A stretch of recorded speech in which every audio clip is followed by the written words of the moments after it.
Aku rate lah berapa? Keseraman dia aku rasa 2 lah. Keseraman 2? 2 lah kau. Engkau pun teruk tau Milo.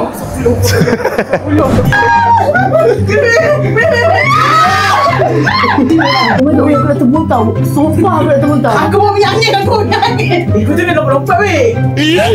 Okay guys, so hari ni Aina akan membuatkan satu persembahan untuk kita guys. Let's go.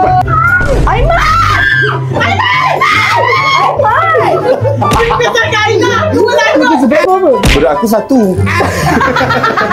2. Oh my god, tengok bawah Melo. Ya, aku tengok bawah. Melo kau pakai seluar tak? Belum. Pakai. Wah. Jangan kena macam tu. Aku takut. Boleh. Cepat nyanyi. Cepat. Kau tak aku ni. Aiman!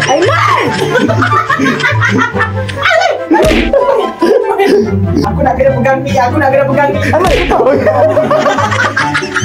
Aiman tu tak lawa Aiman. Kita jatuh. Kita esok tak masuk office. Tak apa ni jatuh ke. Your future husband. Dah pastikan korang pakai seluar tak korang ni? Dia orang bawah je yang tahu. Orang bawah menang besar. Yelah salah.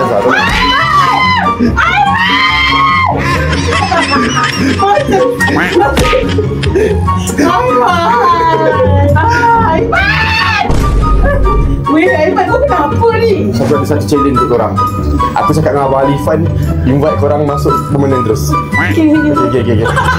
Oh, nak tu. Lompat sekali je. Pandang bawah lompat. Tak apa ni. Aiman. Macam ni lah. Aiman jangan. Aina mula dulu nak. Aku berdiri kat mana? Kita kena situ. Aiman dah. Cepat. Satu. Pandang bawah. Cepat. Aiman dah. Itu bukan lompat. Okay, satu dulu je. Macam ni. Pandang bawah. Aiman. Sampai. Cepat dulu. Kain. 1, 2, 1. Belum pernah turun.